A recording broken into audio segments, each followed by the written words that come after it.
Guys the Hindu newspaper discussion 10 जुलाई 2026 के लिए मैं शुरू कर रहा हूँ वीडियो। तो परफॉर्मेंस ग्रेडिंग इंडेक्स ये पहला टॉपिक आया है और ये परफॉर्मेंस दिखाता है कि कैसे जो है एजुकेशन सिस्टम हमारे यहाँ परफॉर्म कर रहा है। सारे स्टेट्स में यूटीज़ में इसको एक कैटेगरी में रखा गया है और डिस्ट्रिक्ट को एक कैटेगरी में रखा गया है। और डेटा कहाँ से लिया गया है? यूडाइस से लिया गया है, unified district information system for education plus. और फिर है परख, राष्ट्रीय सर्वेक्षण और पीएम पोषण पोर्टल, जहाँ से उनकी जो आप कह लो कि एक तरीके से जो न्यूट्रिशनल वैल्यूज जितनी भी होती हैं, जो न्यूट्रिशन की चीज़ें होती हैं, वो उसका ध्यान रखता है पोषण। और प्रबंध डेटाबेस और विद्यांजलि पोर्टल, तो इन सब से डेटा लिया गया है। हालांकि आपके एग्ज़ाम के लिए इतना रेलिवेंट नहीं है, बट हाँ कुछ चीज़ें हैं जैसे पीएम पोषण और यूडाइस, ये काफ़ी इंपॉर्टेंट है। बाकी भी आप याद कर सकते हो, कोई दिक्कत नहीं है, बट कितना याद करोगे इसकी लिमिट होती है। नेशनल अचीवमेंट सर्वे ये देता है, तो इसके लिए सर्वेक्षण का मतलब सर्वे होता है, तो ये परख, ये पूरे नेशनल लेवल पे, पूरे इंडिया लेवल पे परख करता है, सर्वे करता है कि कौन सा एजुकेशन सिस्टम कितना, कौन सा स्कूल, कौन से स्टेट में कितने स्कूल्स काम कर रहे हैं। दो कैटेगरीज में देखा गया है, एक तो आउटकम कैटेगरी और एक है गवर्नेंस की, उस स्कूल की या मैनेजमेंट कैसा है, प्लस उस स्कूल में जो गवर्नेंस दिया गया था उसके हिसाब से आउटकम बच्चों पर क्या निकला, कि उस मतलब मेन फोकस इस पे है और इसके बाद में आउटकम कितना आया, ये मेन फोकस इसका है। ठीक है, तो कोई स्टेट टॉप नहीं कर पाया है। उत्कर्ष मतलब कि सर्वश्रेष्ठ, उत्तम उत्तम उत्तम, ये भी नहीं निकल। चार तो पहले के चार में कोई नहीं आ पाया है। पाँचवें में कौन आया है? पंजाब और छत्तीसगढ़, चंडीगढ़, सॉरी, चंडीगढ़ ने टॉप किया है। उसके बाद में आया पंजाब स्लाइटली, बट चंडीगढ़ एक यूटी है और पंजाब स्टेट है, तो स्टेट में पंजाब आया है और पंजाब की राजधानी चंडीगढ़ है। चंडीगढ़ ही एक ऐसी मात्र आप कह लो कि एक यूटी है जो हरियाणा की भी राजधानी है, पंजाब की राजधानी है और चंडीगढ़ की राजधानी तो खुद की है ही है। तो तीन की राजधानी चंडीगढ़ है ये। ठीक है, टॉप परफॉर्मर चंडीगढ़ रहा, पंजाब से भी अच्छा रहा, बॉटम पे मेघालय रहा। और इसका सिग्निफिकेंस क्या है कि education system, new education policy जो 2020 में लाई गई थी उसके हिसाब से ये करिकुलम बनाया गया है, इंडेक्स बनाई गई है। और SDG जो 4 है, जो सस्टेनेबल डेवलपमेंट गोल्स जो हैं UN के, जिसको 2015 में लॉन्च किया गया था, 2030 तक के लिए गोल्स थे, उसमें जो चौथा गोल था SDG गोल, वो है क्वालिटी एजुकेशन। तो क्वालिटी एजुकेशन हो अच्छी, इसके लिए भारत ने भी बहुत सारी स्कीम्स लॉन्च की थी, जैसे कि ये वाली स्कीम। और इसमें स्टेट्स को रैंक किया जाता है, स्टेट्स को, और डिस्ट्रिक्ट लेवल पर भी डिसेंट्रलाइज्ड आप कह लो एक तरीके से ये इंडेक्स है यहाँ पे। टॉपिक नंबर 2 है ASEAN India trade in goods. Bharat और आसियान का ट्रेड $128 बिलियन है, बट आसियान कंट्रीज़ ज़्यादा हमें एक्सपोर्ट करती हैं और हम आसियान को कम एक्सपोर्ट करती हैं। इसका मतलब है कि ट्रेड डेफिसिट है भारत की तरफ से और ट्रेड सरप्लस है आसियान की तरफ से।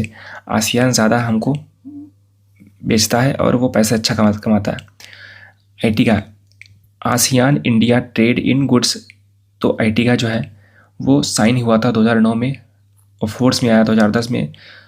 2023 में बात हुई थी कि चूँकि भारत को लग रहा था कि यार हमने जो ये UPA के गवर्नमेंट के टाइम पर जो ये हम लोगों ने FTA साइन किया है उससे फ़ायदा नहीं में हो रहा है आसियान के साथ, तो उससे फ़ायदा नहीं हो रहा है, तो हम उसको अपडेट करेंगे। 2023 में इसकी अपडेट करने की बात कही थी, तो अब अपडेट आया है, क्योंकि जब आप बोलते हो तो उसके 2-3 साल बाद ही आप कुछ कर पाते हो, यही एग्रीमेंट की एक तरीके से बात होती है।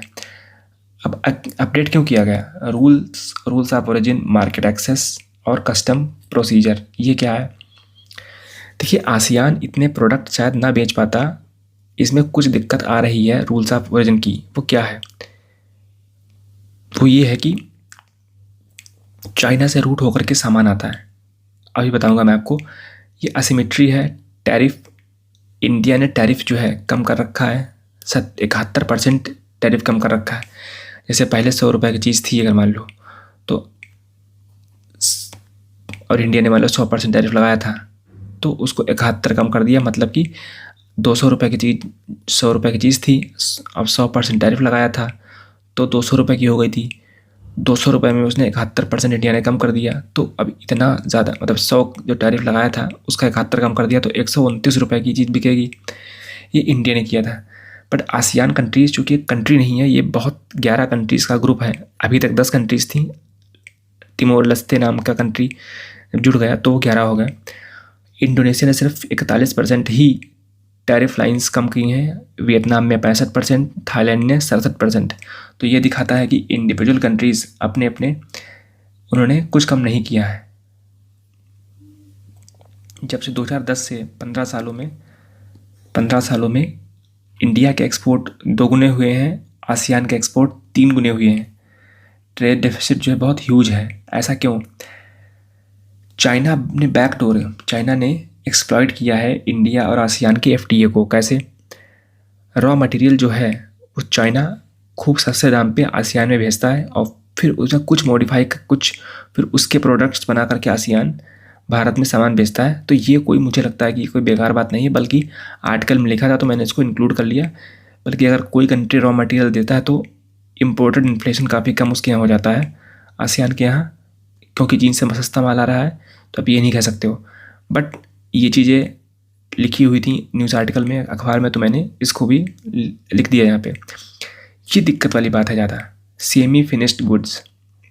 अब यहाँ पे ये कह सकते हो कि रॉ मटेरियल सस्ता इतना है, चीन जो है जानबूझ करके देता है। हाँ, तो उस हिसाब से देखो तो सही है कि चाइना जानबूझ करके सस्ता रॉ मटेरियल देते ही है इसलिए, और साठ गांठ कर लिया कि भारत में कुछ आप सामान बेचो, तो दोनों को फ़ायदा है। जैसे स्टील वगैरह हो गया तो उसको एक तरीके से आप मान सकते हो। सेमी फिनिश्ड गुड्स, ये क्या है कि आधे बने हुए गुड्स जब जाते हैं, मतलब एक गुड मान लो वो खिलौना था, उसको 95% चीन ने बनाया है।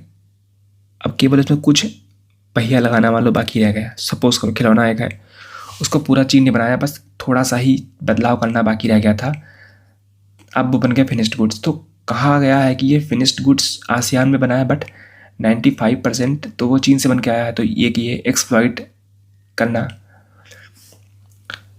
माइनर मॉडिफिकेशंस, कुछ बदलाव करके, जैसे बताया मैंने 95% चीन से बन के आता है और बाकी कुछ, ये हर में नहीं होता बट कुछ में होता है। तो इसीलिए रूल्स ऑफ ओरिजिन जो है वीक है। इसीलिए इंडिया ने कहा कि ये कंसर्न है और हम इसको अपडेट करना चाहते हैं। आसियान में एग्जर्टिंग भारत पे प्रेशर कर रहा है कि टैरिफ लाइन्स को कट करो। वो तो करेगा ही करेगा, क्योंकि 10 कंट्रीज़ आपसे आप एकजुट होकर के बात कर रही हैं तो आप प्रेशराइज्ड फील करते हो। रूल्स ऑफ ओरिजिन इंडिया ने कहा कि ये बेकार है।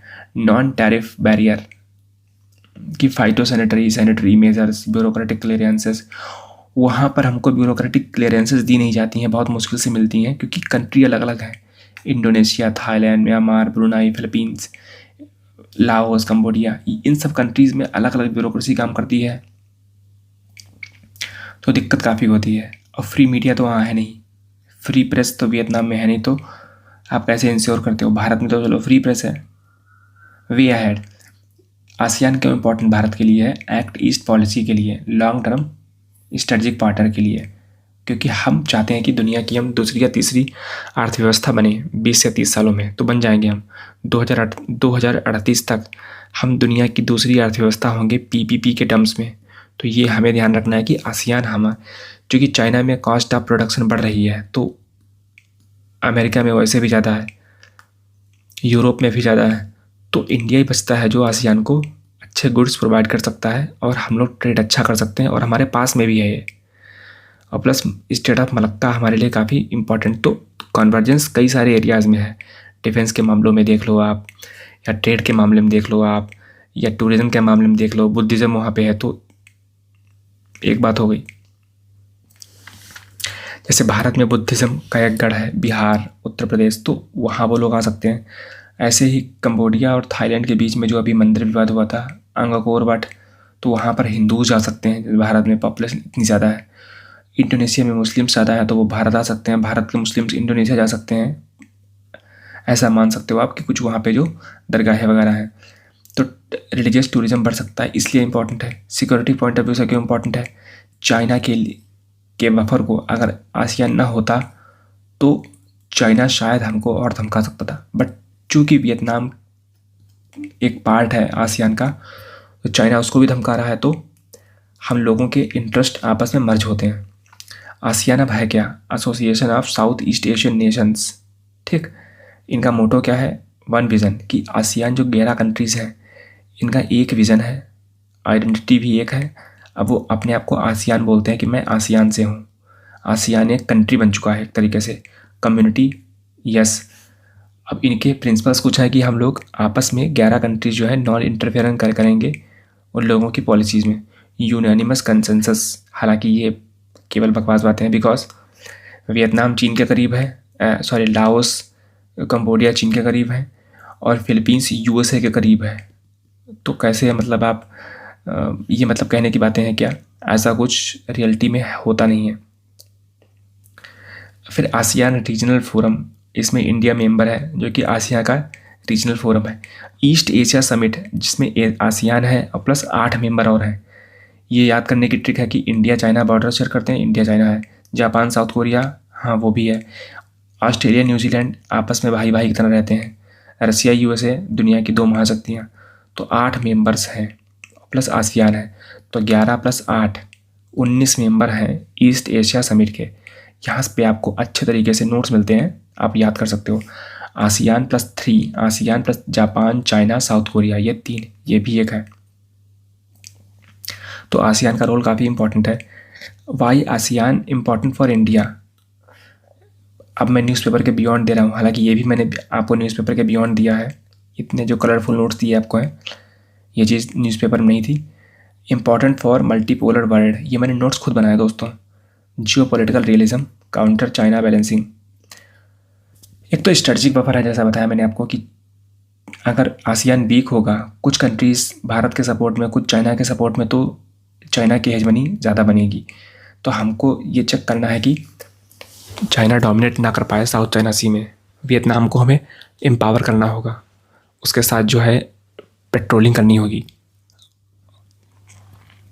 और जैसा कि हमारी गैस या फिर हम लोग जो है हिंदुस्तान पेट्रोलियम वगैरह, ये जो खनिज विदेश लिमिटेड है, उससे हम कांटेक्ट करके जो है भारत, तो हम जो है एक तरीके से वियतनाम में जा कर के बात कर सकते हैं कि क्या हम कोलैबोरेटेड ड्रिलिंग कर सकते हैं साउथ चाइना सी में। तो ये चाइना के लिए एक तरीके से आप कह लो कि प्रेशर क्रिएट करेगा भारत की तरफ से कि हमारे पास भी लिवरेज है आपके खिलाफ कुछ करने का।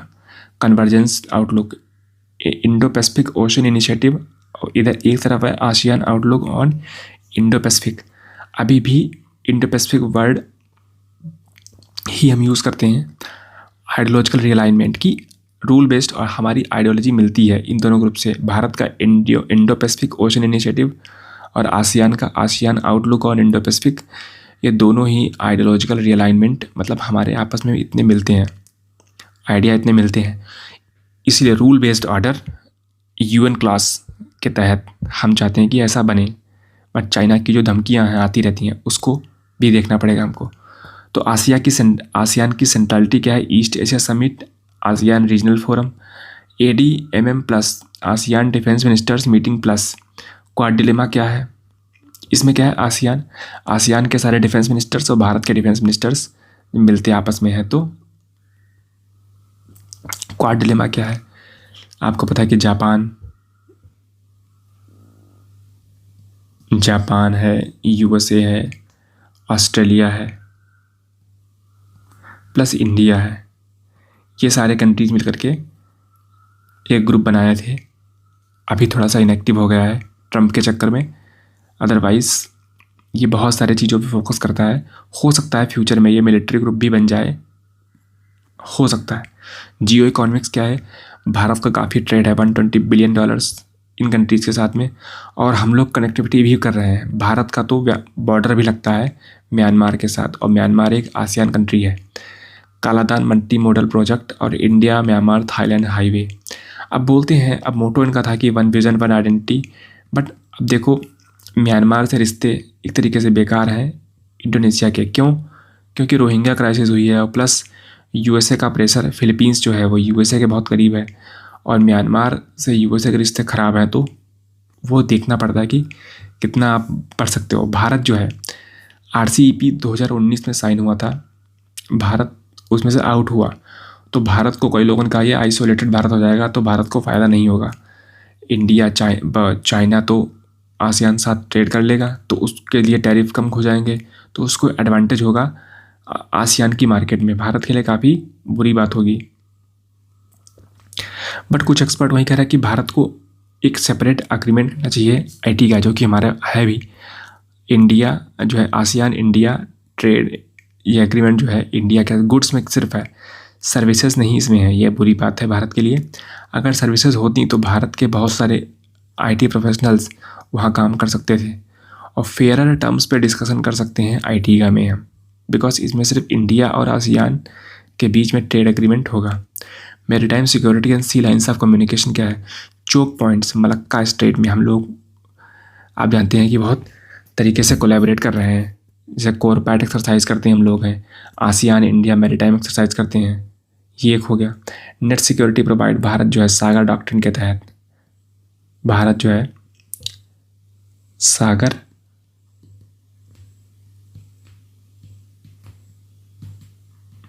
डॉक्ट्रिन के तहत अच्छे से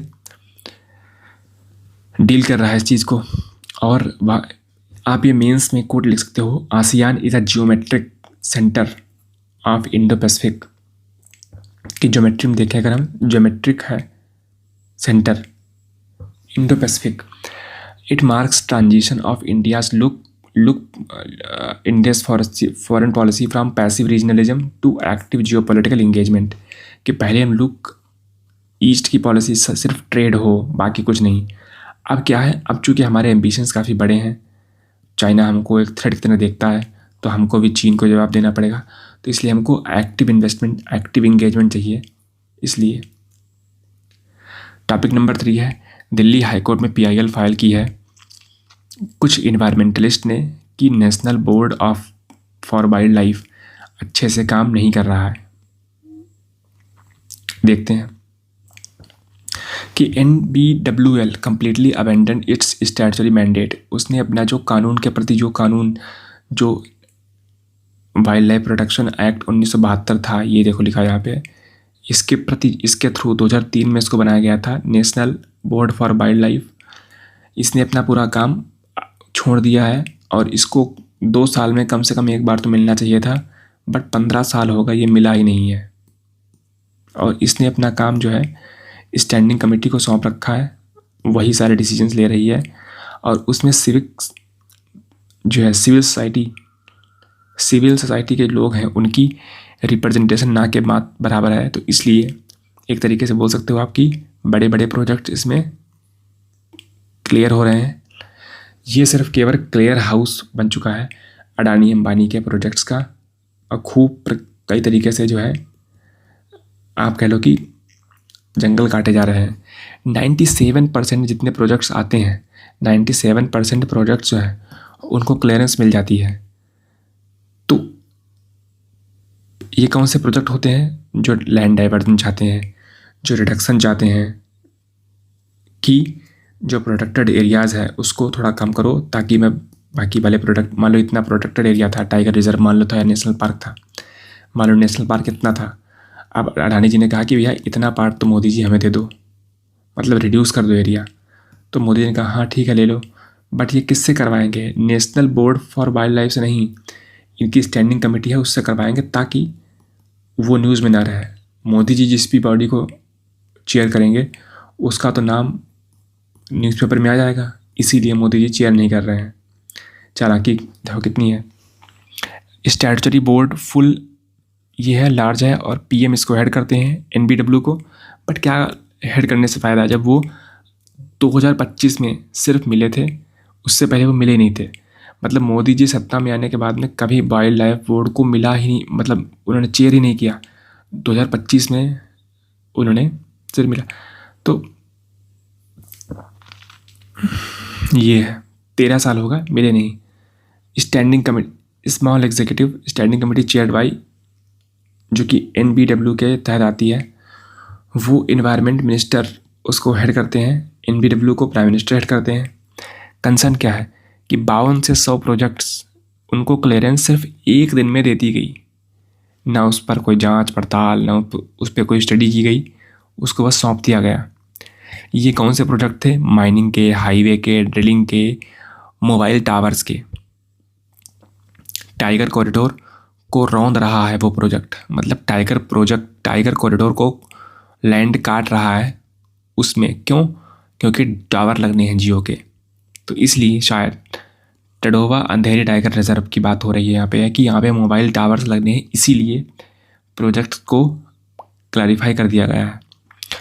फिर पिटीशन की डिमांड क्या है कि रिटर्न जस्टिफिकेशन दो हमें, रिटर्न दो जस्टिफिकेशन की साइंस बैक्ड रीज़न दो हमें कि वाइल्ड लाइफ को कोई हार्म नहीं होगा और उससे बेनिफिट ही होगा लोगों का।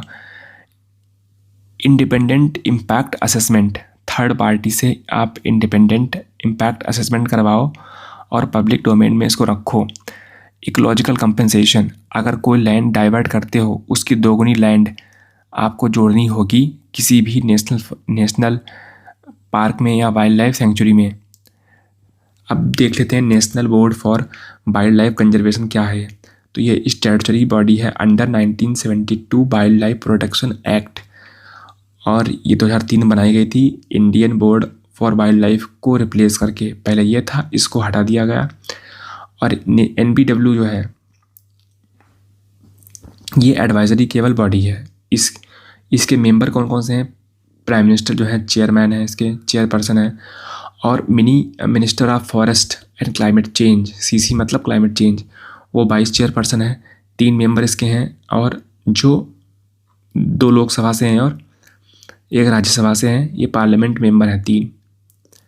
फिर है आर्मी स्टाफ के चीफ और डिफेंस सेक्रेटरी और एक्सपेंडिचर सेक्रेटरी, 10 इन्वायरमेंटल कंजर्वेशनिस्ट हैं और 5 इन्वायरमेंटल NGOs से लोग हैं। ये 2 जो लोग हैं 15 लोग, इनको केंद्र सरकार नॉमिनेट करेगी। और फिर है मेंबर सेक्रेटरी जो कि एडिशनल डायरेक्टर है general of forest. Policy form, इसके फंक्शन क्या होते हैं NBWL के? पॉलिसी फॉर्मुलेशन एडवाइस के सेंटर और स्टेट को देता है। एब्सोल्यूट गेटकीपर, कोई बाउंड्री अल्टरेशन नहीं होगा, मतलब बाउंड्री कट नहीं की जाएगी, ना ही नेशनल पार्क की, ना ही वाइल्ड लाइफ सेंचुरी की। टाइगर रिजर्व तो इससे भी महत्वपूर्ण है। Without explicit recommendation of NBWL, mandatory clearances, legally mandate करोगी। और इन्वायरमेंट इम्पैक्ट असेसमेंट दो प्रोजेक्ट को, देखो उसके बारे में। By annual status report, 5CW wild life protection act के तहत आपको बाई एनुअल 2 साल में एक बार आपको रिपोर्ट छापनी ही छापनी है। ठीक है। स्टैंडिंग कमेटी क्या है? 47 मेंबर्स हैं। यूनियन इन्वायरमेंट मिनिस्टर इसको हेड करते हैं, और 10 से ज़्यादा NB national board for wild life conservation से 10 से ज़्यादा मेंबर नहीं इस 47 मेंबर में आ सकते हैं। ठीक है।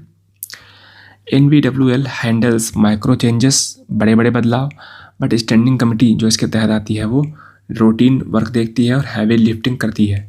इन्वायरमेंटलिस्ट पॉइंट आउट करते हैं कि भैया NBWL तो मिलता नहीं है, जिसको prime minister Modi ji head करते हैं। तो उनका काम है कि ये जो स्टैंडिंग कमेटी जो है वो सिर्फ क्लियरिंग हाउस बन चुकी है प्रोजेक्ट्स को लेकर के, तो ये दिक्कत है। तो आज के लिए दोस्तों इतना ही। मैंने आज बहुत ही छोटा अखबार था, और इसीलिए मैंने आपको कम टाइम में इतना मैंने कवर कर दिया। पूरा अखबार मैंने कवर कर दिया है। Thank you guys. और इंडिया ऑस्ट्रेलिया की विजिट अभी मोदी जी की है, एक बार हो जाएगी कॉम्प्रिहेंसिवली तो मैं उसके लिए सिंगल वीडियो ले आऊँगा। Thank you very much.